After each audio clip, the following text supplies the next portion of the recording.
Good afternoon, and thank you for joining today's webinar. My name is Matthew Jane, and I am the Learning and Engagement Manager for the State Historical Society of Iowa. The Iowa History 101 webinars, presented on the second and fourth Thursdays of each month, explore Iowa's history from pre-statehood to current day. You'll learn more about this series and all of our programs on our website at history.iowa.gov. Please remember to sign up for each webinar you'd like to attend, and don't worry if you can't watch live. All presentations will be recorded. Now, a few housekeeping points before I introduce our presenter for today. Everyone came into this webinar on mute with cameras off. Closed captions are available, though. You can find those by clicking the closed caption button on your screen. The webinar is being recorded and will be placed on the Iowa Culture page of YouTube in just a few days. I've disabled the chat function. If you have any questions, please type them into the Q&A feature throughout the webinar. My colleague, Rachel Hansen, is watching that feature and will prepare a list of questions for the speaker at the end of the presentation. But please note, we may not have time to get to all the questions before we end our time today. And now, I'm pleased to introduce our presenter. Brennan serves as a Cultural Resources Team Leader and Tribal Liaison for the Location and Environment Bureau at the Iowa DOT. He has been with the Iowa DOT for over a decade and previously worked for Iowa SHPO, the National Park Service, and the private sector. He holds undergraduate and graduate degrees in anthropology, archaeology, and American Indian and Native Studies. And now I'm happy to turn it over to Brennan to begin the webinar. Hey, Matthew, thanks for the introduction. Appreciate that. I want to start off today by not just thanking Matthew and Rachel, but also former State Historical Society staffer, Jess Runlet. I think Jess was the one who enabled Matthew and I to connect for today's presentation. Few things before I launch into my topic for today. I'm a big fan of the State Historical Society's History 101. I think they're great educational tools. On occasion, I get to see some colleagues, and I love that you can share them. So big props to the Historical Society for doing this, taking the time, the effort, and preparing and presenting these. When Matthew and I were trying to iron out a date and a topic, I had shared a couple topics that I thought would kind of work well for this. And we chose this personal archaeology presentation, and I think it was well timed. This is kind of a genre of archaeology that we don't get to encounter all the time. And the case studies I brought with me today kind of really speak to just the rare instance when we can put a name to the archaeological record that we're investigating. And in this case, at least in a couple of instances, we can put some first names to them. So it's not something professionally I had dealt with a lot prior to my time with the State Historic Preservation Office and then with the DOT. But I do think it's something that has really kind of helped me be a better archaeologist and a better historian, and a steward of some really important, although kind of small, sites and places in Iowa's history. So this presentation grew out of a Preserve Iowa Summit talk that I gave a few years ago, which is where Jess and I had connected. I do strongly recommend for listeners, if you're new, if you get a chance to attend the Preserve Iowa Summits, they're a great way to find out some really detailed components of Iowa history, and just some histories you don't come across all the time. And strongly encourage attendance if the Preserve Iowa Summit is not an activity that you've been able to attend to before. So today I brought 3 case studies. The first one is slightly post-Civil War from the central part of the state. The second example is from the early 1910s, and then I'm going to conclude with family burial plot from the Great Depression. And I think, as I mentioned, all of these are somewhat rare in the opportunity to present the personal side of what we encounter. Certainly some personal hardships, connecting to large historic themes in American history, but they all have a preservation tie too. So without further ado, we'll jump in. So chronologically, I'm going to start off with the Hendrick Cemetery here in Polk County. Earliest interment there is 1867. As you might guess, with my background with transportation, all of these have a transportation nexus also. So I'll kind of talk about the project we were working on, and how we encountered, in most all of these cases, like small family cemeteries. Then we're going to transition to 1913, to the northeast part of the state, and then I'll wrap up with Great Depression, summer of 1930, Clark Cemetery. Spatially, for those of you who may not look at a calendar or a map of the state every day and have the counties memorized, Polk County, Hendrick Cemetery. This is certainly an example of urban archaeology, whereas the other two, Wise Cemetery up in Worth County and Clark Cemetery up in Dickinson, are certainly more rural.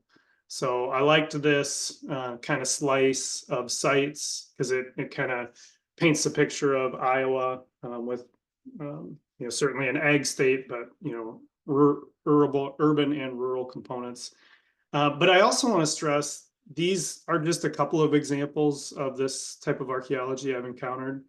Others exist, and that's going to be kind of one of the themes in today's presentation.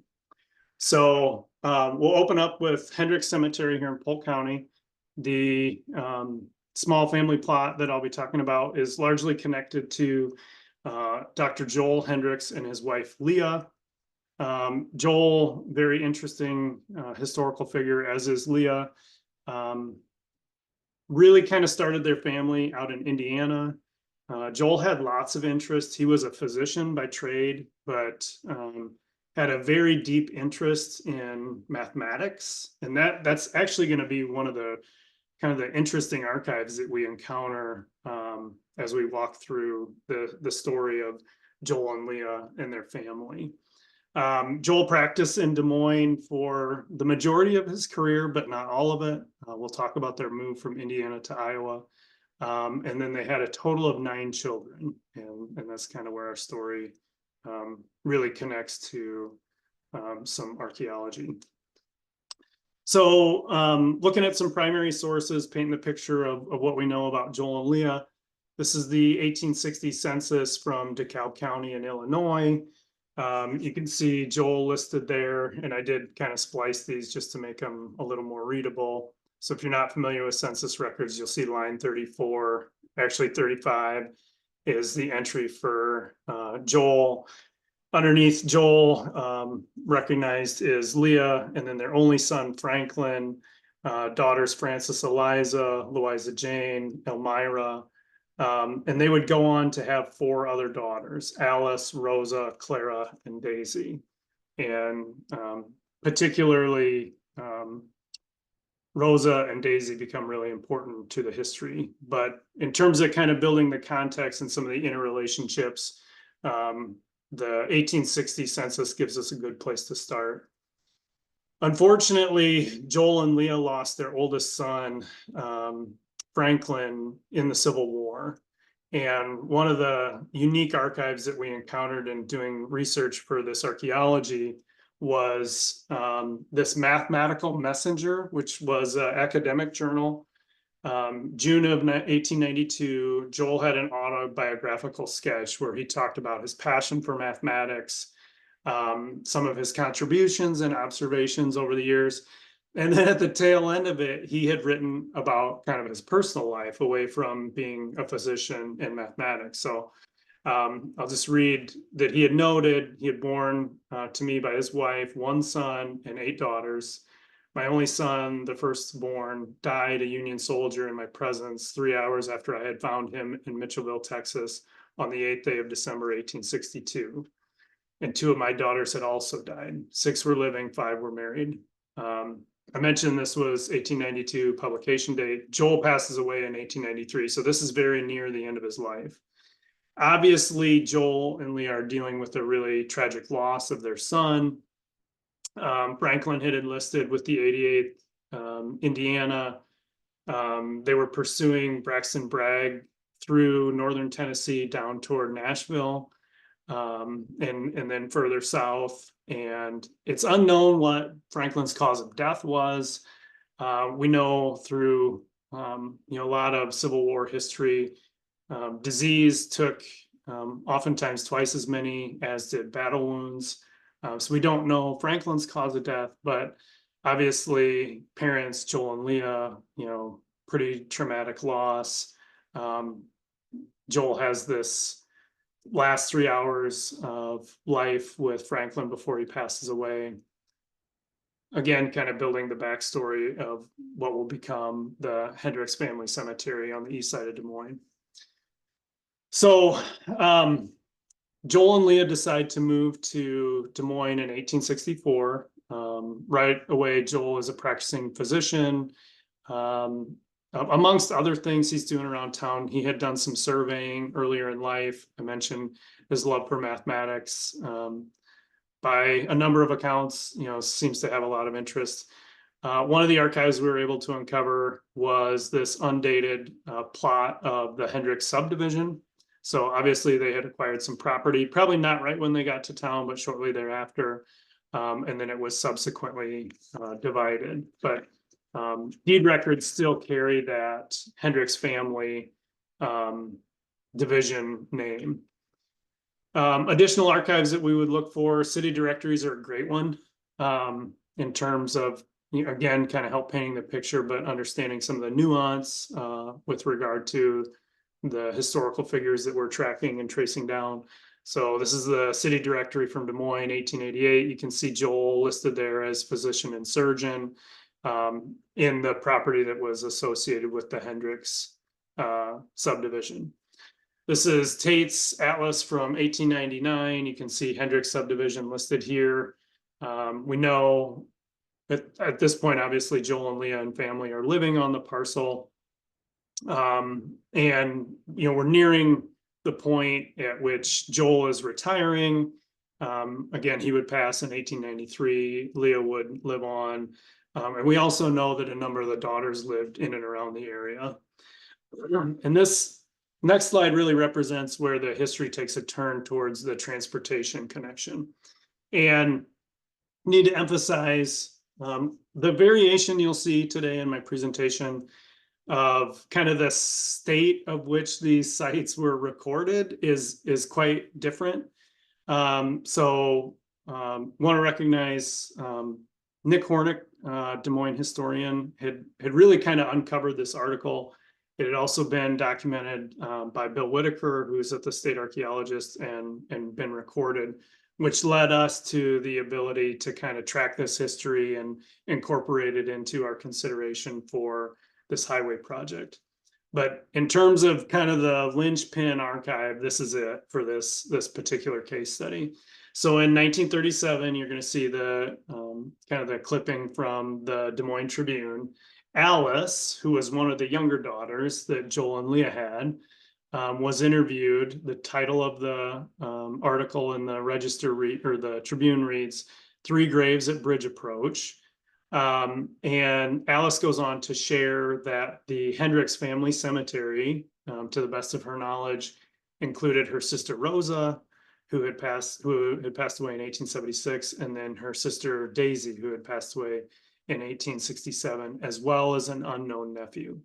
So when we think about kind of that experience for Joel and Leah losing Franklin, again, Joel has this connection where he goes to find him. We're not sure if he got word that he had been wounded or had fallen ill, but he gets there right at the end. They move to Des Moines.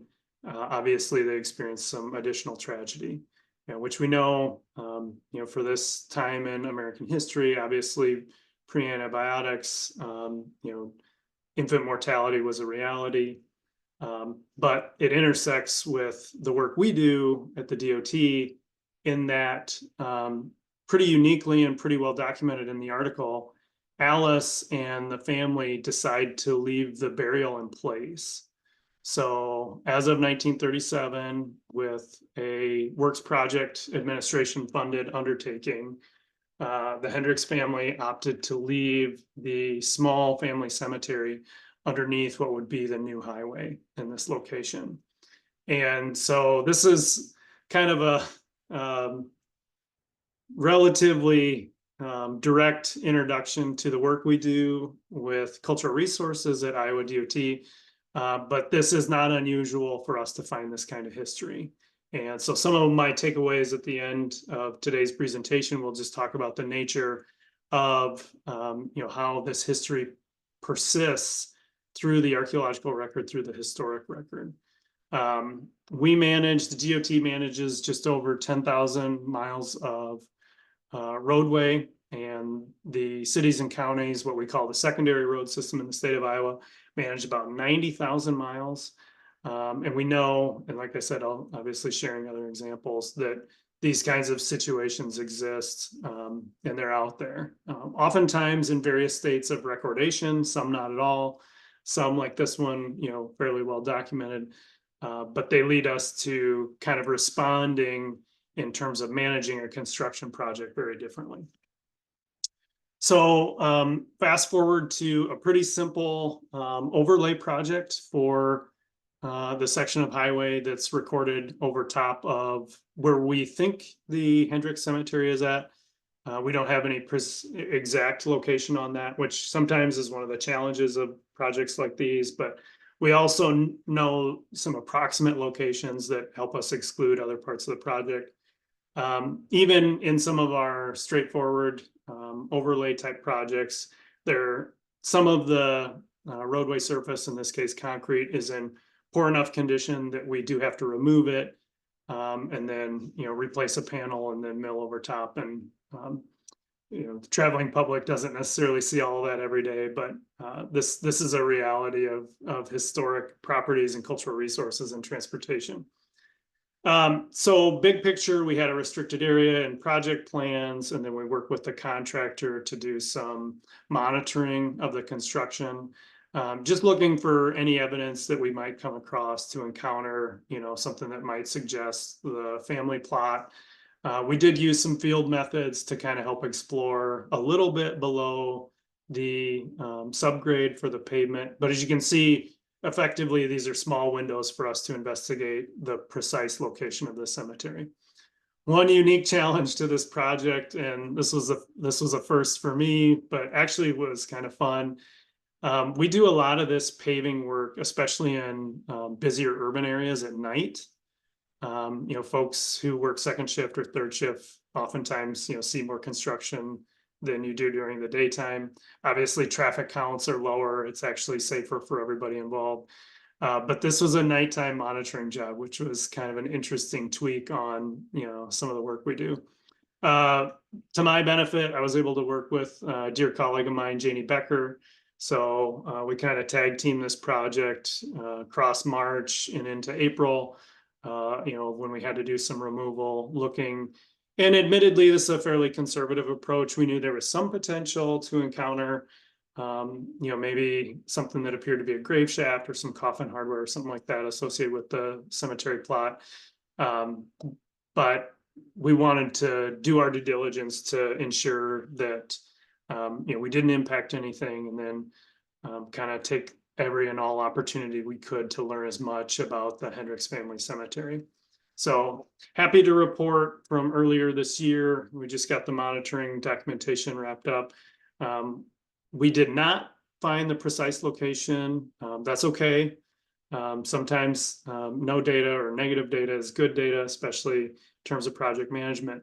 But one of the things that we want to do long term as stewards of these resources, especially within and near the public right of way, are to plan for identification and documentation and stewardship efforts for these kinds of resources. So next steps for this particular resource, obviously we want to be prepared when the pavement does have to be replaced. May or may not include some grading. That could be 20, 25 years from now. That could be 30, 35 years. It's kind of hard to know how long that pavement will last, but we want to be prepared for it. Another step that we take is we place this site into our statewide management plan. As you might guess, sites that contain human remains or burials are kind of at the top of that plan. We give a lot of focus and attention to them. Uniquely, the current investigation that we completed this spring did not provide an opportunity for us to use some geophysical techniques. But I think, especially moving forward, some of the advances, especially in like pull behind units for everything from ground penetrating radar to magnetometry. I think there might be a window here to use some geophysics to try and pinpoint this location. And then also with that time between now and when we might encounter the site again, there's really a lot of opportunity to do some additional family research on some of the family members who interred here. And I do have to share like the census records we've looked at, some of the archives I mentioned, this, I don't want to say obscure mathematical academic journal, but some of that's been done since we were in the field. We were able to do some of it beforehand, but really for us, it's about preparing for the next step when we know we're going to encounter this resource again. Just of note, before I wrap up, Hendrick Cemetery, special thanks, obviously my collaborator and co-author, Janie Becker.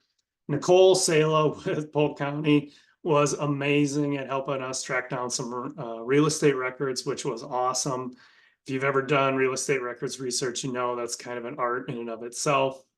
Most tax-based entities are a little different. Almost all counties are a little different. Huge thanks to Travis Brown and Matthew Herring with Iowa DOT. Not only did they go out of their way to keep us safe, but they communicated awesome working with the contractor to allow us to do our things. And then, as I mentioned earlier, Nick Hornick, Des Moines historian, and Bill Whitaker, OSA, for kind of serving us up that 1937 article to help us really key in and focus our efforts on, attempting to further locate and learn as much as we could about the Hendrick Cemetery there in Des Moines. So that's the first example of kind of personal archaeology. Like I said, a lot of times, especially if we're dealing with something that's a couple hundred years old or a couple thousand years old, we just don't have the opportunity to put a first name on it.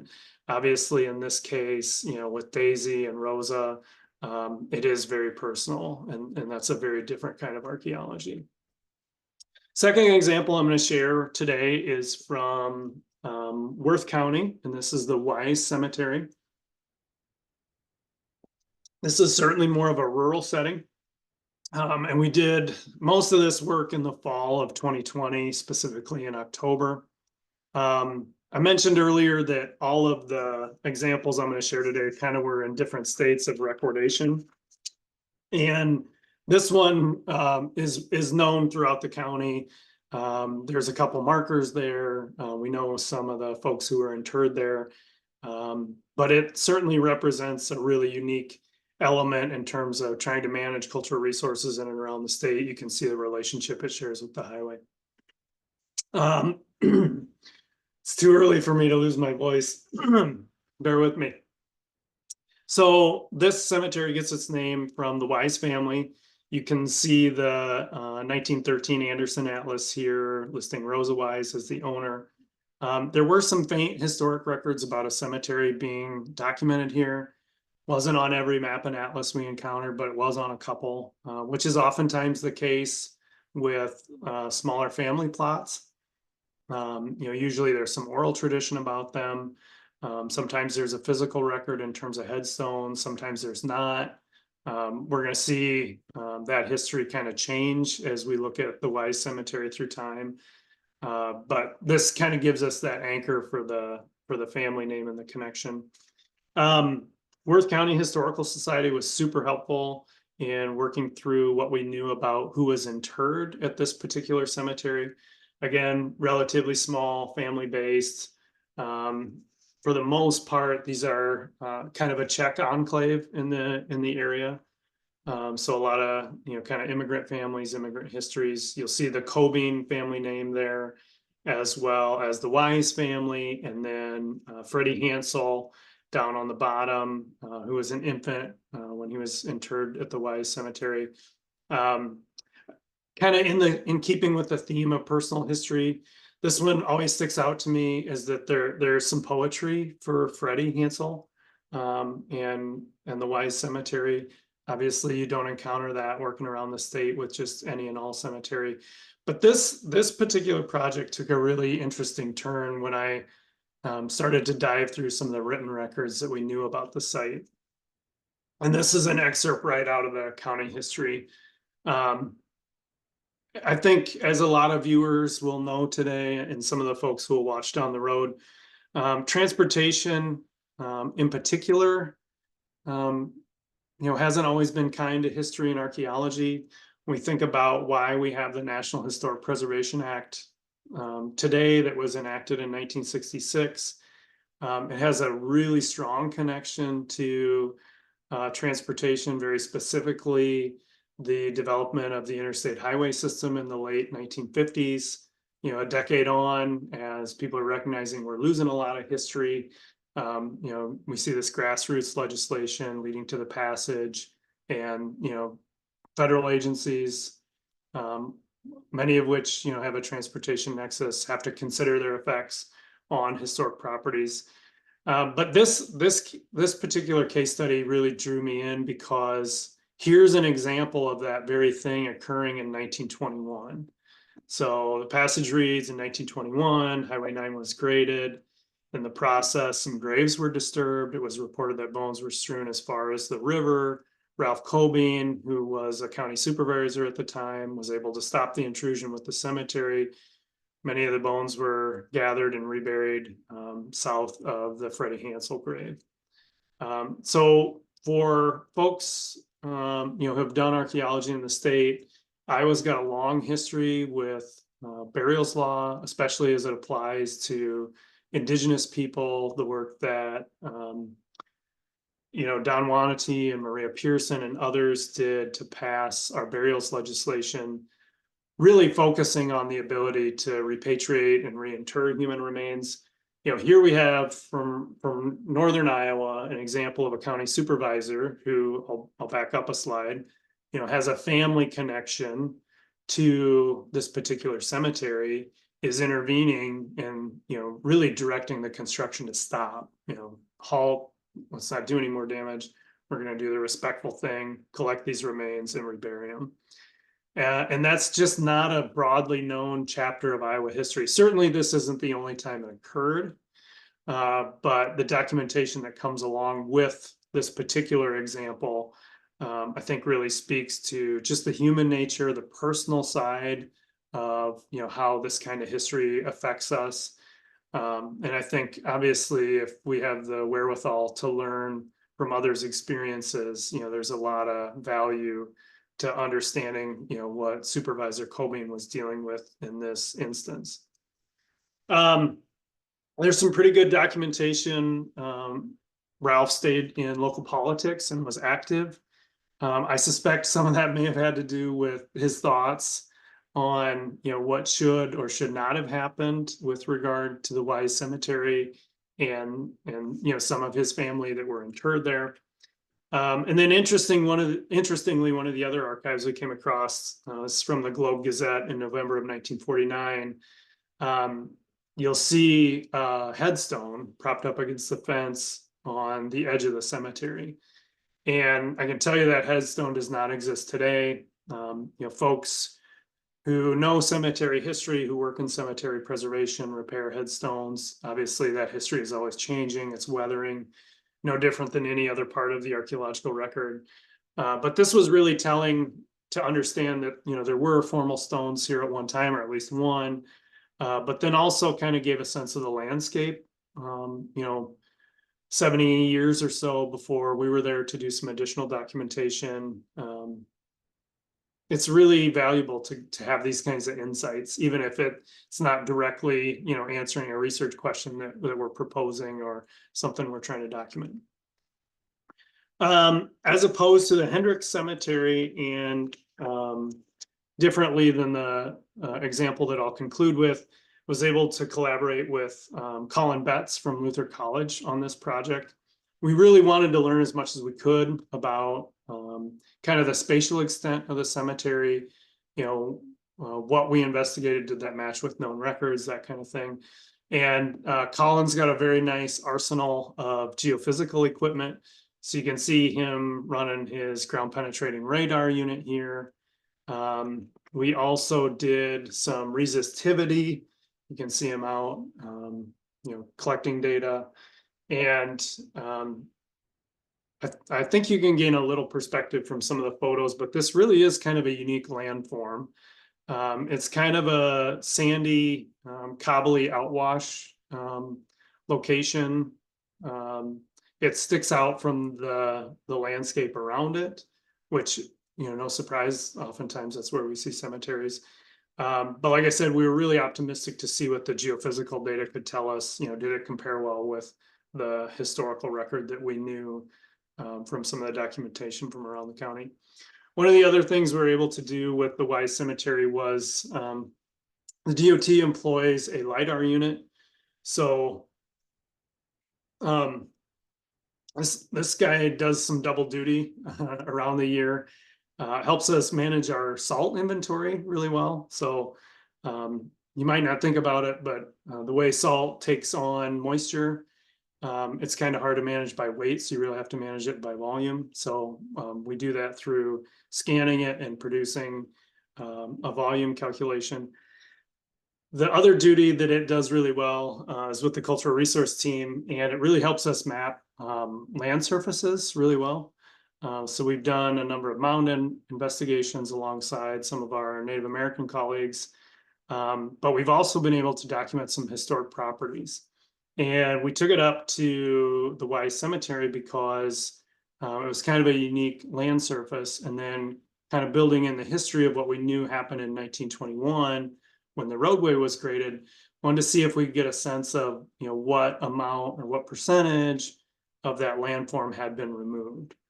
So the LiDAR unit is a lot of fun to work with. This particular unit, depending on scanning conditions and how rich our scanning environment is, we'll run point clouds up over 10 million points, which gives us a lot of data. So here's the raw data for Wise Cemetery. You can see some of the vegetation in the background. Ultimately, for me in this application, we want to develop kind of a bare earth assessment of what exists at the cemetery today. We call this a bare earth model.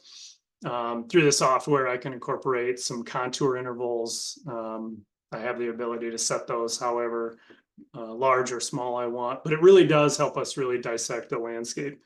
And sometimes it's really incredible the detail with which you can see some surface features.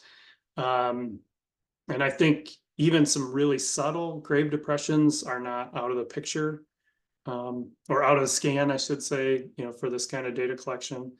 But one of the interesting aspects that, like I said, was kind of one of our research questions is we were able to use the LiDAR data to interpolate what the natural landform would have looked like prior to the transportation impact in 1921. So the red line on the graph there has some vegetation left in it. That's kind of why that line is so joggy in the red, but effectively it's a bare earth model.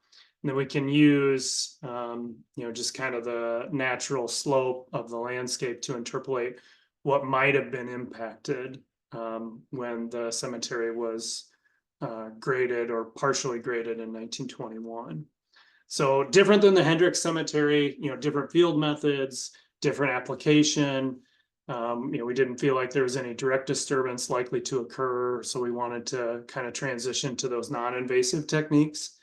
But we were certainly able to dial in a little more in terms of our understanding of the Wise Cemetery and help corroborate what we know from the historic record that the county keeps and some of the local family members keep.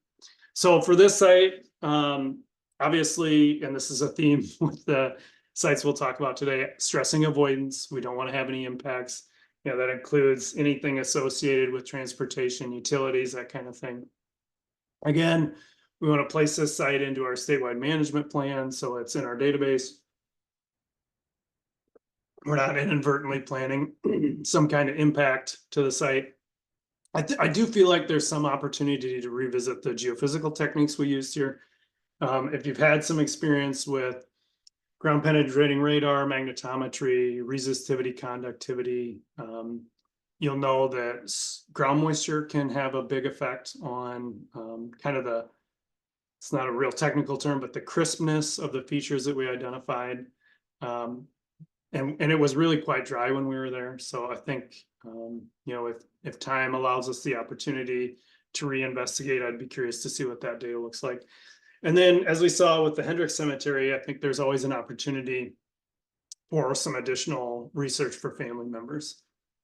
Historians always struggle with finding new data, right? But we know on occasion those records become available that weren't available a decade ago, 25 years ago, so on and so forth. So you kind of never know what might be added to the story. But I think, like looking back, uncovering what the supervisor had done, it's a really unique kind of page of preservation history in the state of Iowa. Again, collaboration with Colin Betts. Hats off to Colin for being willing to work with us. Special thanks go to Jeremy Weber. He's our garage manager for that part of the state. And then Amanda G with Worth County Historical Society was awesome, sharing some records and doing some research for us. COVID was running pretty strong at that point. So this was that time period where you couldn't get out and go to archives, but Amanda was very willing to donate some of her time and contribute, and very grateful for that. All right, transitioning to the final example for today. I've stated earlier that all of the case studies that I've shared were in various states of recordation. When we had a project come along or we had the opportunity to do some research. This one was very different. The Clark Cemetery that I'm going to be talking about today was not recorded, and we did not have any record of it. And this was October of 2012, so it's been a little while. Very clear in my memory, but I'm sure I'm not as crisp on all the details as I once was. But effectively, what had happened was we had done some cultural resource investigation. That's very typical for highway development for us. This particular project had included some architectural history as well as some archaeological survey just to identify sites that would span the whole gamut: pre-contact, post-contact, historic, you name it. We had moved further in the project development process into final design. One of the last steps for us as we get ready to let a project, construction is the very visible part of transportation development and planning, but there's a lot of work that goes into it prior to construction, and oftentimes years worth of work, which was the case for this particular project. But the story really picks up when we had acquired right-of-way, really a small amount of right-of-way, just some reshaping, to really kind of accommodate the safety needs of the highway in this area. And the landowner had shared a concern with our right-of-way agent that there was some record of a small family cemetery on the farmstead. As you can imagine, that's kind of a challenge. But our district staff, as well as right-of-way, reached out, said, hey, this was shared with us. We'd be curious to figure out what we can learn. Obviously, we don't want to have any impacts if we can avoid them. Brennan, could you look into this for us?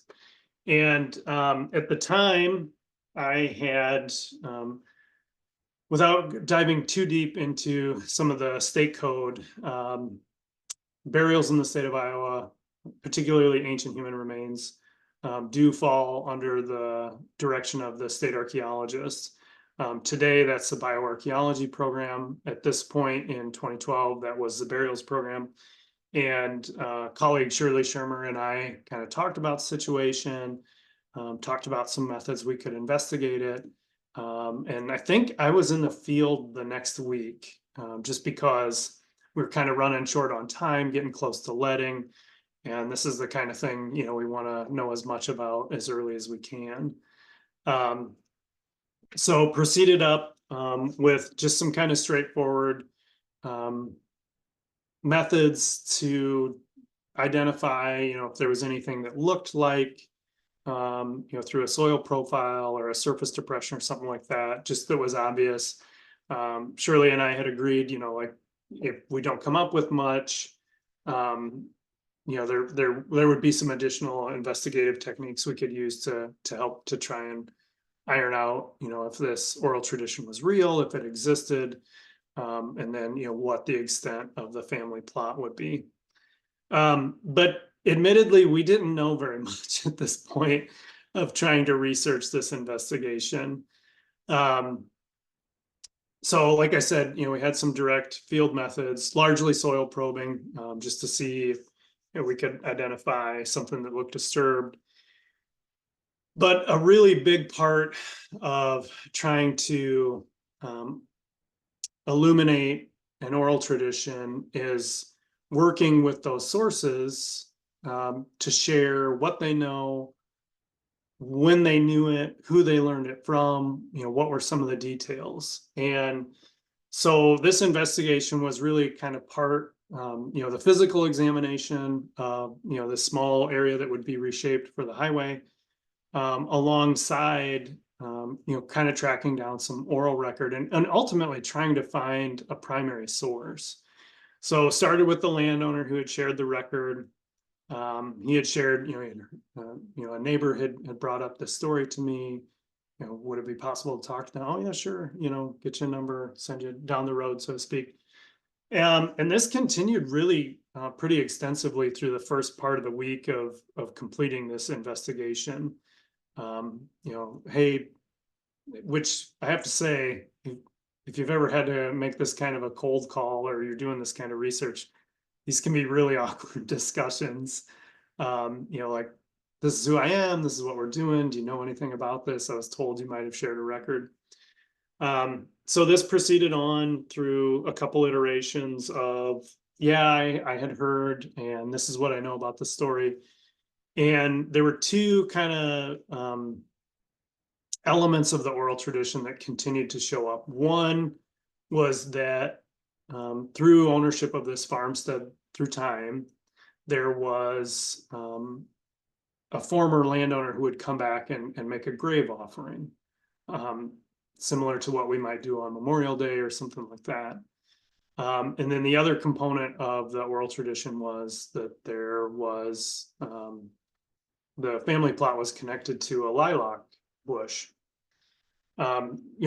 Those are things we note and try to figure out if we can get to a primary source. But they were elements of the story that we kept coming across and encountering as we talked to pretty much anyone and everyone we could, to try and figure this location out. And I should say that there's a surprising amount of times where there's a kind of a vegetative component, or I hate to say ethnobotanical, but it's along those lines where there's an element of the natural environment that connects to this oral tradition. And so continuing through the mid part of the week, again, still looking for primary sources.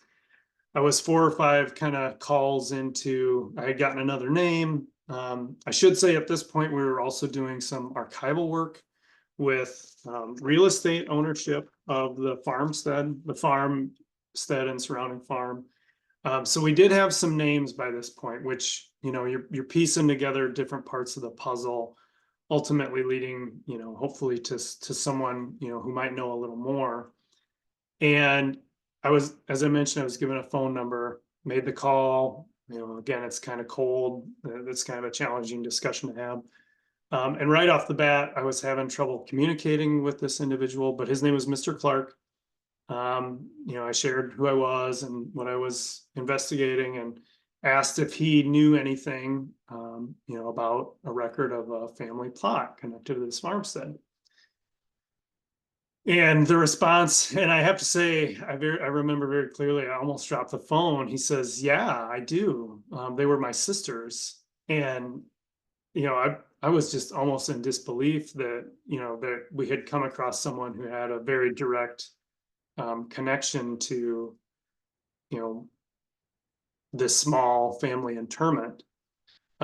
So right away, he kind of knew, okay, this isn't a conversation I want to have over the phone. I asked him if he would be willing, to have a conversation with us when we drove up the next day. And he said, sure, that would be fine.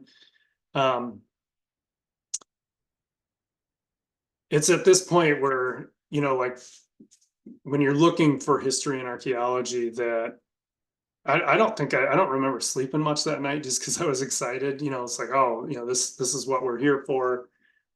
This could really help us pinpoint this location. and know if we're going to have an effect, and all the downstream consequences of that, and so on and so forth. But we also were able to begin to connect some more of the dots. One of the elements that we incorporate into this kind of research, kind of see used as a chain of ownership. There's various terms for it, but ultimately looking at land records to show who owned a particular parcel, when, where, when it was sold, that kind of thing. And one of the things that we knew by this point in the week is that there was a strong connection to the Clark name. So Clark ownership, and working with Mr. Clark over the phone, we'd go up and visit him the next day. The conversation with Mr. Clark was really nothing short of amazing. Very, very nice gentleman. We met with him and his wife, and he shared a lot of information about, what this chapter of family history was like for them. But he was very clear. There were twin daughters that were interred on the farmstead. They were born in the summer of 1930. Instantly, you're kind of thinking Great Depression. He did share that, at that point, his family, particularly his dad, a lot of times work was day to day at that point. And one of the interesting things that he mentioned that really helped paint the picture was that this was not where his family, his mother and father, were living at the time. The farmstead was owned by his grandparents. So not only did we have a sense of who and some of the context, but he was able to really articulate to us the family connection through the family tree. Again, knew some really specific details, and one of the really insightful elements of the discussion with Mr. Clark was just how well he knew the farmstead geography going back to his childhood.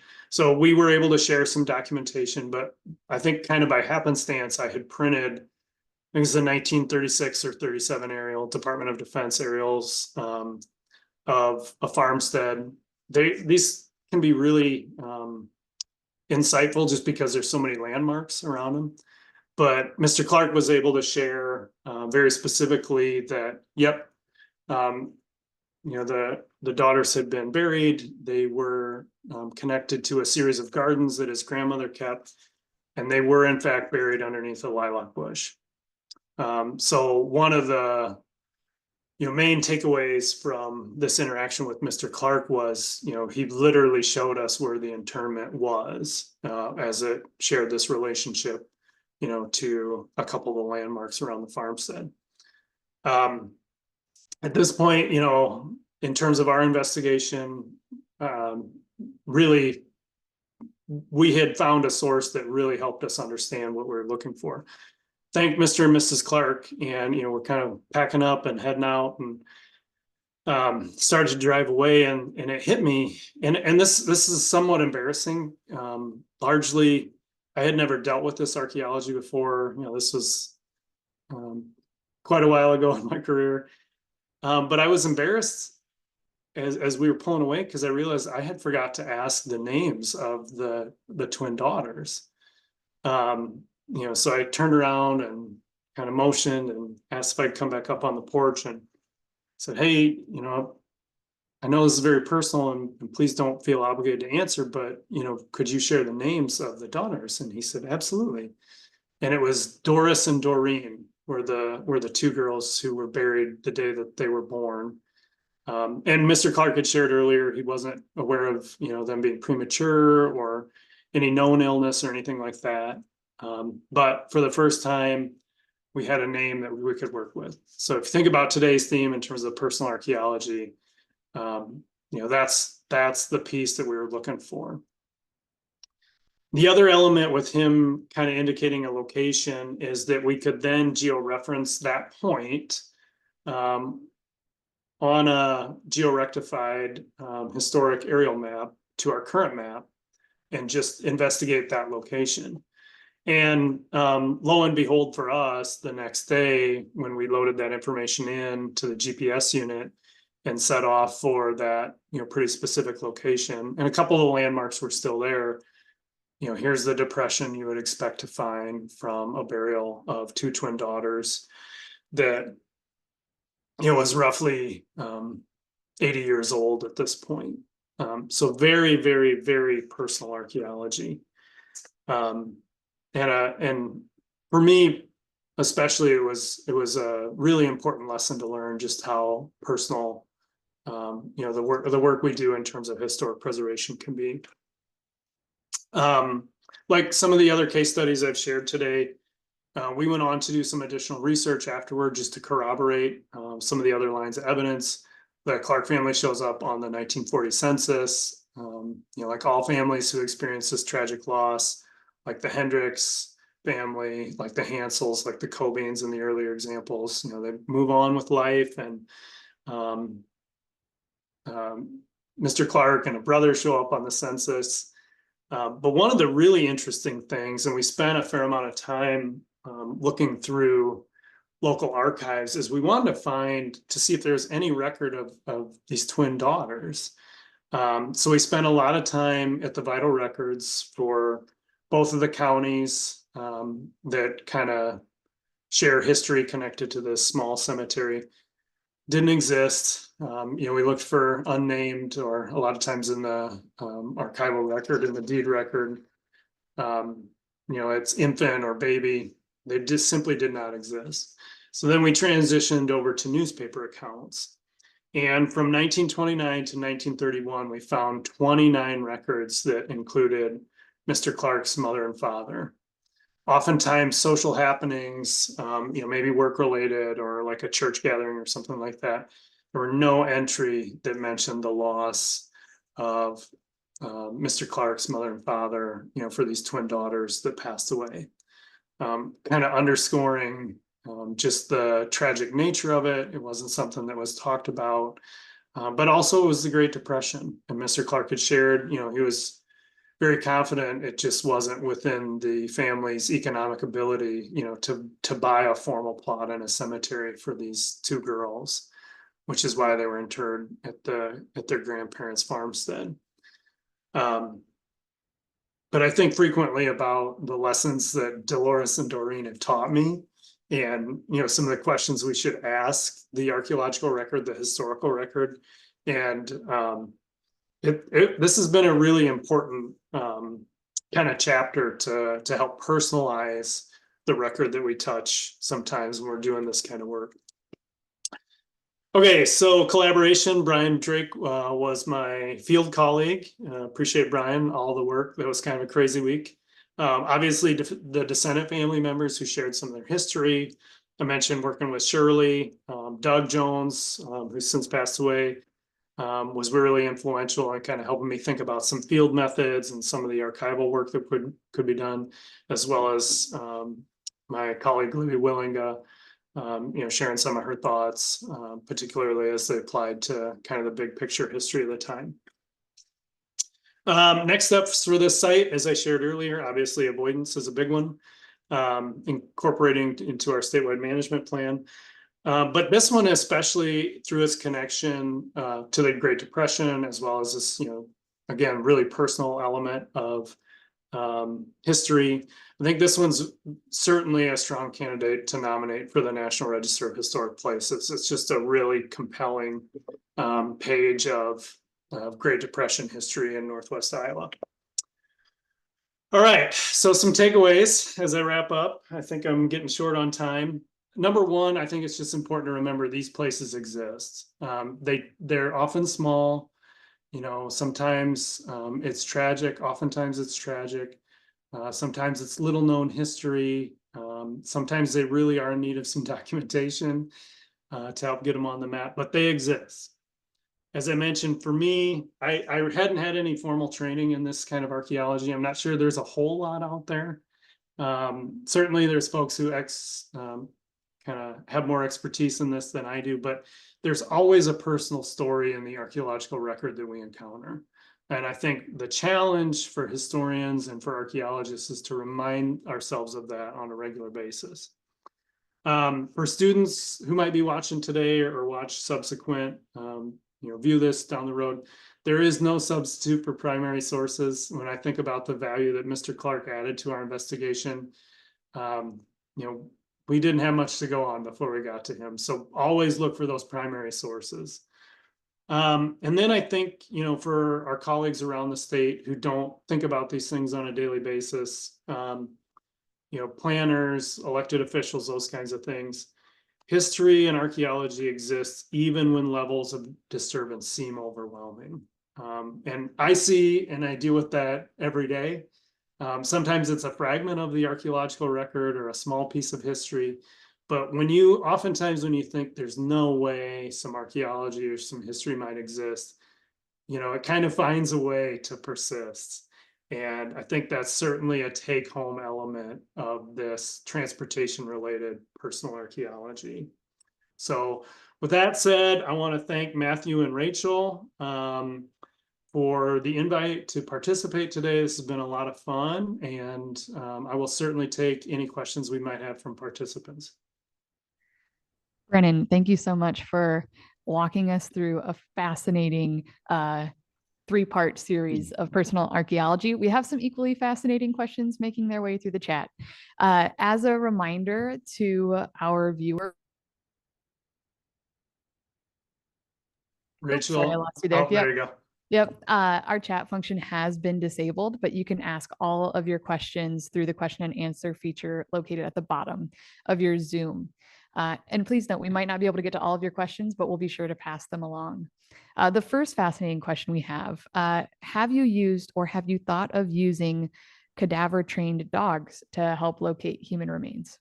Yeah, that's a good question. So cadaver dogs, the more popular term right now is historic human remains detection dogs, which is kind of a mouthful. And I'm not an expert on this, but there's some pretty good science out there about a canine's ability to identify volatile organic compounds that kind of emit from decaying human remains. So human remains detection dogs are a tool. They are a proxy indicator in that they're going to get you close to a location. Certain vegetation can kind of move the long-term scent cone of the remains, as can erosion. But they certainly are a tool. I think one of the things that the archaeological community is waiting for to kind of incorporate on a larger scale the use of human remains detection dogs is some certification. Last I knew, and it's been a while since I looked into it, there isn't a certification, so you kind of there's not always a guarantee in terms of the quality of the product you're going to get. But we certainly have considered, and we partnered on some projects where historic human remains detection dogs have been used. Good question. Yeah, thank you for that. Yeah. A second question, is there any kind of a spatial database or a mapping system that exists where people could go browse and see different cemeteries that have been the subjects of these kinds of research? Yeah, good question. For the most part, cemetery data really is a crowdsourced data set, and there is no statewide publicly accessible. Iowa GenWeb is great. It's probably the premier tool for the public to use. And for some of these places, you see, smaller cemetery plots recorded. One of the challenges of presenting this information to the public is in states like Iowa, and this is one of those kind of state legislative elements, and on the federal side, disclosing locations of archaeological sites is considered a confidential record. So there's the official database where I record these sites, but then a lot of times counties will oftentimes track, where their township trustees document and provide care for cemeteries. But I would say Iowa GenWeb's probably the place to go for the public side of that. Great. Thank you. And one last question here before we wrap up for any students of history or archaeology who might be watching. You mentioned, some places where we could go as the general public, but do you have any unusual primary sources that you might encourage students to investigate? We might have National History Day students watching. Sure, yeah. Well, I think it's hard to value enough the personal histories.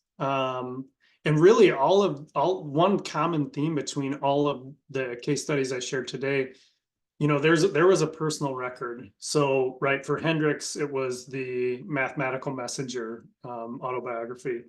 For Wise, it was the county, where someone had tabulated who was interred there. There's no headstones that exist there today. And then the oral tradition for the Clark Cemetery. But I think the reason I head that direction, Rachel, is I think in some ways it's incumbent on all of us to record those kinds of things, and to some degree share those. There's channels to do that. I mentioned, kind of official recordation with the state archaeologists, but we can share those at the county level.